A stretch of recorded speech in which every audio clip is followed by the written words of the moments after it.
Ethan Caldwell, CEO of Caldwell Global Hospitality, sat in the back of the Falcon Room, one of his formerly iconic upscale restaurants in New York City.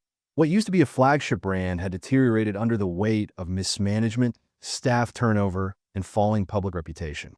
Analysts blamed market saturation. Investors blamed poor leadership. Ethan, however, suspected something deeper: internal rot. Disguised in cheap jeans, a basic white tee, and worn sneakers, he wanted to see the truth without title or privilege. The staff didn't recognize him. That anonymity allowed him a rare, painful freedom. Then came Emily Navarro, a young server with a sharp wit and tired eyes. She noticed him instantly, not as the billionaire CEO, but as a man who looked exhausted. Her humor cut through the gloom of a tense dining room in which employees avoided crossing paths with the restaurant's manager. Victor Raines, a controlling, abrasive figure who ruled the staff with fear. Ethan watched Victor bark orders, belittle employees, and crush morale with quiet precision. Emily pushed back in subtle ways: humor, defiance, resilience. She was the only spark in a dying brand. The next morning, back in his glass-walled Manhattan office, Ethan made a decision that blurred the line between corporate governance and personal resolve. "Give me a job in that restaurant," he ordered his assistant, under a different name, as a waiter. And so Daniel Ross, an entry-level server, stepped into a world built upon Ethan's own company, determined to uncover the truth from inside, unaware that Emily, the woman holding the restaurant together, was about to change everything. Working undercover as Daniel, Ethan confronted the true cost of corporate neglect. Employees weren't failing, the system was. Victor crushed creativity, punished kindness, and hid behind false performance reports. Emily, despite all this, carried the place on her back. Ethan witnessed her juggling tables, offering warmth to guests, defusing tension, and absorbing Victor's cruelty without breaking. During breaks, she would share half her lunch with him and laugh at his clumsy attempts to carry plates. Over time, he learned the truth behind her strength. Her mother in Stuttgart needed urgent medical treatment Emily couldn't afford. Her dream? To open a small, honest eatery. Nothing glamorous, just a place where people felt safe. But dreams required money she didn't have, and time Victor never granted. Ethan felt something he hadn't felt in years: responsibility that wasn't tied to balance sheets. This was no longer an audit. It was personal. Emily trusted Daniel. She confided fears she'd never voiced to anyone: losing her job, failing her mother, living in a world where companies crushed workers without hesitation. Every night, Ethan returned to his penthouse with guilt heavy in his chest. He had built an empire but ignored the ground-level suffering that made it possible. Emily's kindness to him, believing he was just another struggling worker, became both a gift and a wound. And somewhere between broken plates and late-night conversations, Ethan felt the one thing he didn't expect. He was falling for her. A billionaire CEO, in love with someone who'd walk away the moment she discovered his lie. Victor Raines sensed something shifting.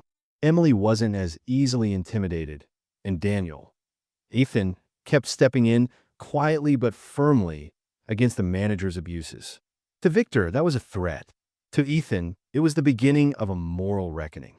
As Emily prepared for a major culinary competition, the one chance she had to fund her mother's treatment, Victor sabotaged her at every turn.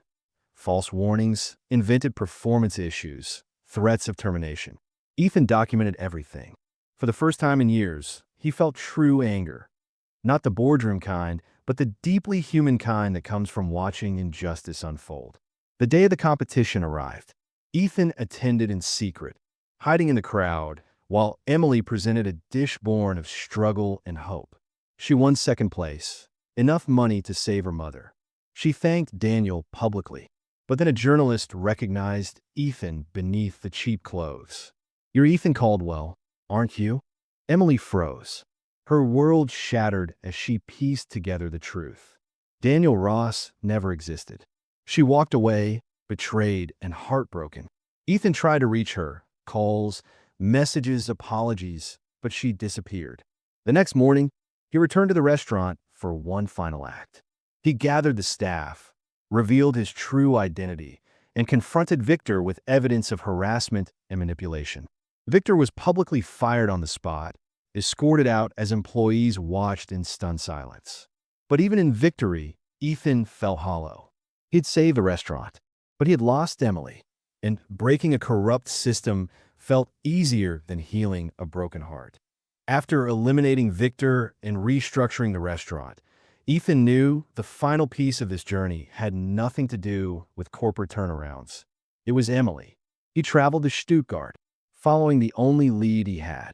Emily's neighbor confirmed she'd left in distress to care for her mother. Ethan drove across the city, rehearsing how to apologize without sounding like a CEO trying to buy forgiveness. When he finally found Emily outside a medical center, she didn't run, but she didn't smile either. "Why are you here?" she asked softly. Ethan explained everything: the failing business, the undercover mission, the guilt, the admiration, the love.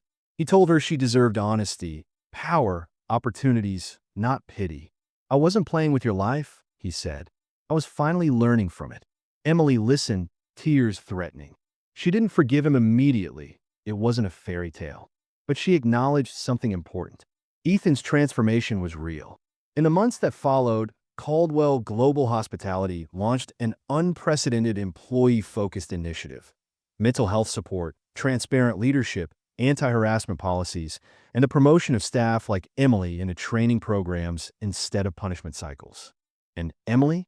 She eventually agreed to culinary mentorship under the company, becoming head chef of a new community-focused restaurant concept co-funded by Ethan, but designed entirely by her. The scandal faded. The restaurant thrived. Their connection healed slowly, built now on truth, not disguises. Ethan's legacy changed forever, not because he was a billionaire CEO, but because he finally understood the weight of people, not profits.